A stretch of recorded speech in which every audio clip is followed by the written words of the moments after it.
Hey, I'm so excited for Seth. I remember coming into this very room, but I was over there, and all the press was back here in 2007. And I won New Artist of the Year, and I gave him a hug over there. I just remember that feeling, just feeling like, what is it, Sally Fields that said, they like me, they really like me, you know?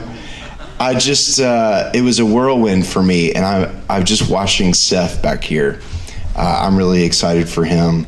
I got to host the emerging artist songwriting round yesterday, and it was just so cool to be on that stage with them and just remember this kind of ride that we are all on and what it was like in the very beginning. So I'm really thankful to be here, back here with you guys. Questions? Yep, go for it. Can you talk some about that title, The Ache, and the major influences for your record? The Ache. So I know I don't have a ton of time, but I grew up here in Nashville, in West Nashville. My mom and dad divorced when I was 3, and my dad took about a year to figure things out in his life. In the meantime, my mom raised me on her own. She was a hairdresser. She worked in Green Hills at a beauty salon over there. Took me to my babysitter's house pretty much every day, also in West Nashville. And if I stood in a certain place in that backyard, I could see the sign in the distance, just a couple of hills over, and it was a Howard Johnson sign. Do you guys remember that hotel? That's where my dad worked. And I was really missing him. And I would go over to this one spot, the fence, and I would look at that sign and wonder if he was thinking about me. And my dad eventually came back into my life about a year later, and we have a great relationship. My dad passed away 8 years ago, but there was a feeling that I had. It was more than just a missing, it was a needing, and it was right here. And so I feel it for a few people in my life. I feel it for my little girls, for my wife, and for mentors. There's something, it's like a fatherly ache. And so my mom passed away last year. I knew it was time for me to write a record, and I thought, I'm gonna write a song about that feeling. It's called The Ache. That's just what we call it. And I think there's a larger longing for home, for our Heavenly Father. I think it's just kind of a foretaste here. But I am so excited about this record. He Does is the first single, but I was talking to Jeremy backstage. You know, we're deep into our careers, and I feel like we're making our best records now, which is exciting, because there are days where you're like, wow, these emerging artists are taking over. But I have something that I want to share, and my music is just getting better, in my humble opinion, not so humble opinion. So I'm not done yet, and so thankful for my label, Centricity, for letting me make this record. You talked about how you're pouring back into the emerging artists and still growing yourself. How do you balance that, and what is the biggest kind of lesson that you've learned that's influencing your music right now? That's a great question. You know, when I'm not writing for myself, I actually love writing for other artists, and it's often the emerging artists, you know, the ones that are just moving to town, and they always love to say, my mom loves your music, you know? It's my favorite line. Or they grew up on my music. I always see it as this huge honor. But for me, I love helping them on their early road to figure out what their message is going to be. And I always like to say, look, your story is enough. Just tell your story in music.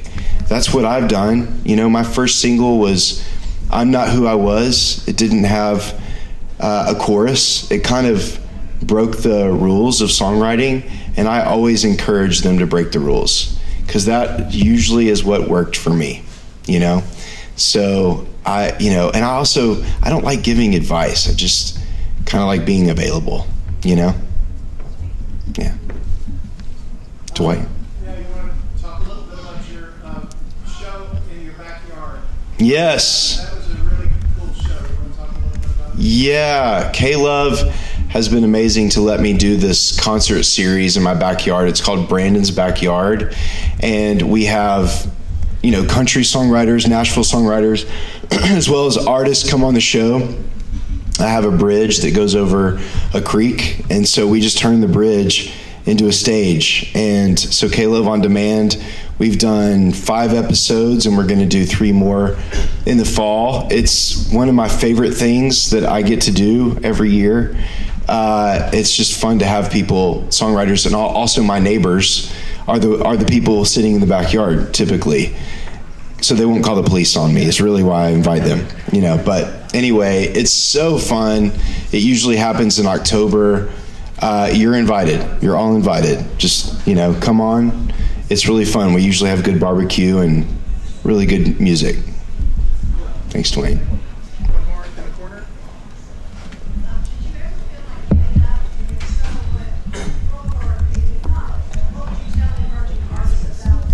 Yeah, I felt like giving up yesterday. I kind of did, being on stage with them, but also energized. You know what? What I would share with them and what I often do, and I just feel like Nashville, it's a very competitive town because there are so many great artists in this town. Songwriters, artists, producers, there's so many.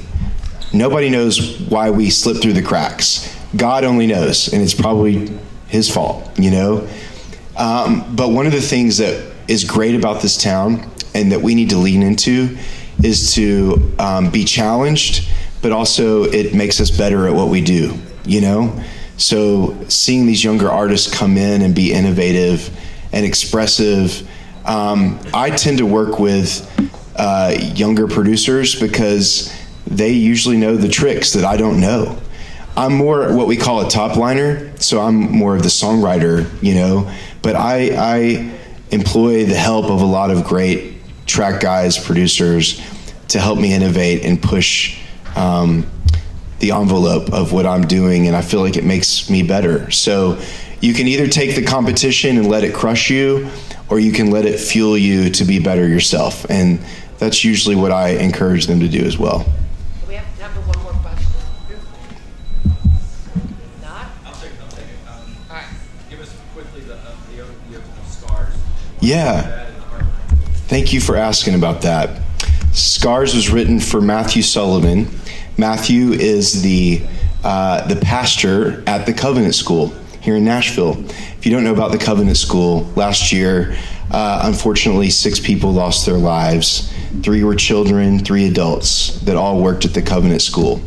We had already been admitted into the Covenant School for my incoming kindergartner.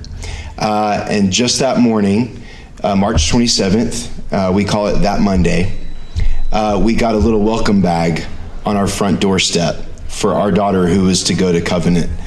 And we had to make a decision. Do we lean into this community who's been traumatized? The kids, witnessed something that no human should ever have to witness. But we decided that we were called to that school. So a few days later, Matthew is an old friend of mine. He used to be a pastor of mine. I got a text from him. I just was checking to see how he was doing. And so on my way in to write, I couldn't write about anything other than him and the mourning that we were all feeling as Nashvillians, and really the world was feeling it at that time. So I wrote a song that I saw as medicine, not only for Matthew, but for our friends who go to the Covenant School. And now we are a family of the Covenant School. My daughter just finished kindergarten a few days ago. I want you guys to know that we are doing well. We are back in the building. Typically, they bulldoze buildings when something like this happens. We decided to reclaim our school because the enemy is not going to run us out, nor is the fear that he loves to delve out. And if you could have seen a few weeks ago, we did a play, Peter Pan. Our 5th and 6th graders at Covenant, it is not a choice. You have to do the play. If you're in 5th and 6th grade, they were all on stage singing in that very building where something awful happened. And one of them sang a song basically says, "I don't want to grow up."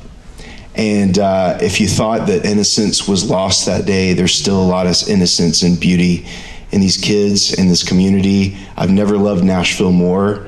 And that's really what Scars was written for.